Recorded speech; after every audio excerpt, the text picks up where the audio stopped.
Shalom, kebenaran hari ini 24 Juli 2024 dengan tema Kembali ke Rancangannya. Bapak Ibu Saudara yang dikasihi oleh Tuhan, semakin berumur seseorang, fleksibilitasnya atau kelenturannya semakin berkurang. Jadi makin sulit dibentuk, sampai tidak tahu kalau dia tidak tahu. Sampai dia tidak mengerti bahwa dia tidak mengerti. Dan untuk menjadi lentur, sebenarnya tidak ada cara lain kecuali merendahkan diri di hadapan Tuhan setiap hari. Mengalami perjumpaan dengan Tuhan. Mengalami sentuhan dan memiliki hati yang remuk. Makanya kalau sampai kita tidak punya hati yang remuk, itu merupakan isyarat kita menjadi manusia yang kurang lentur. Kita harus punya integritas, itu benar. Kekokohan dalam prinsip, itu harus. Tetapi kekokohan dalam prinsip itu bukan berarti kita tidak punya kelenturan.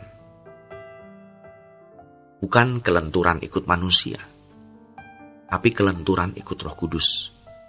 Karena Roh Kudus yang memimpin kita. Karakter kita telah dibentuk oleh dunia untuk menjadi mempelai dunia. Kita bisa melihat pendeta-pendeta yang sudah berumur, namun masih gampang tersinggung, masih materialistis, masih senang lihat wanita cantik, masih ada genitnya. Kita bukan orang baik-baik, saudara. Kita semua juga dulu salah dan rusak. Tapi ketika kita menyadari bahwa kita harus finishing well di sisa umur hidup ini, maka kita harus betul-betul berjuang. Jadi kalau sekarang kita menghadapi banyak benturan, ketahuilah bahwa itu adalah cara Tuhan yang ajaib untuk mengembalikan kita ke rancangannya yang asli. Kalau tidak punya masalah, uang berlimpah, semua baik-baik, besar kemungkinan kita tidak rendah hati. Sejatinya itu semua merupakan sinyal. Mungkin kita dimusuhi orang, dikhianati, difitnah. Padahal itu sebenarnya adalah petunjuk untuk kita tidak melangkah terus. Dan kita harus bisa menangkap sinyal-sinyal semacam itu. Jadi mari kita menarik diri dulu dari berbagai kesibukan yang tidak perlu. Coba kita banyak merendahkan diri. Karena beban yang paling berat adalah masalah diri kita sendiri. Kita melihat ada setan-setan, atau suara setan, hasrat setan, atau monster, atau apapun namanya, yang masih melekat di dalam diri kita. Mau terhormat, tidak mau direndahkan, atau potensi untuk berbuat dosa yang sekarang belum kita lakukan, tapi ke depan bisa kita lakukan. Maka kita harus meratap di hadapan Tuhan.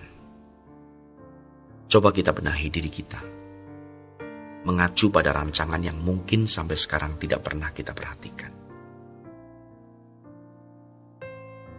Mungkin kita tidak pernah bertanya, apa rancangan yang harus saya tahu? Yang saya harus genggam, harus jagai. Tidak usah muluk-muluk jadi pendeta besar. Tidak usah muluk-muluk mau jadi gembala sidang gereja besar, atau ketua sinode, atau pengurus sinode, atau punya sekolah. Tidak salah kita membangun sekolah sebanyak-banyaknya untuk mempersiapkan generasi muda guna dipersiapkan menjadi penyebar-penyebar kebenaran. Tetapi terlebih dari itu semua, kita mau memperkarakan ini dengan serius. Apakah keadaanku di hadapan-Mu Tuhan saat ini sudah memuaskan Engkau? Jangan merasa hebat kalau kita sudah jadi pendeta atau menjadi gembala atau punya prestasi apapun. Kalau kita serius memperkarakan rancangan kita, maka Tuhan akan mengarahkan kita ke rancangannya yang asli. Yang mana itu sama dengan Tuhan mengarahkan kita kepada kesuciannya. Kesucian adalah potensi kita untuk bertindak selalu sesuai dengan pikiran dan perasaan Allah. Ironisnya, kita sudah tua begini, masih saja sering meleset. Melesetnya bukan membunuh, mencuri, atau berzina. Tentu kita sudah jauh dari praktek-praktek itu. Tapi ketidaktepatan ucapan atau keputusan kita yang tidak patut kita lakukan, dan lainnya. Jadi kesucian adalah kesediaan kita untuk benar-benar tidak menikmati apa yang selama ini menjadi kepuasan dan kesenangan kita. Kita hanya melihat hati Tuhan dan apa yang menyenangkan Tuhan untuk kita lakukan dalam segala hal. Saudara terkasih, ketika kita mulai mempersoalkan rancangan hidup kita, maka pelayanan kita makin murni. Dan yang kita akan alami dan rasakan adalah perasaan krisis.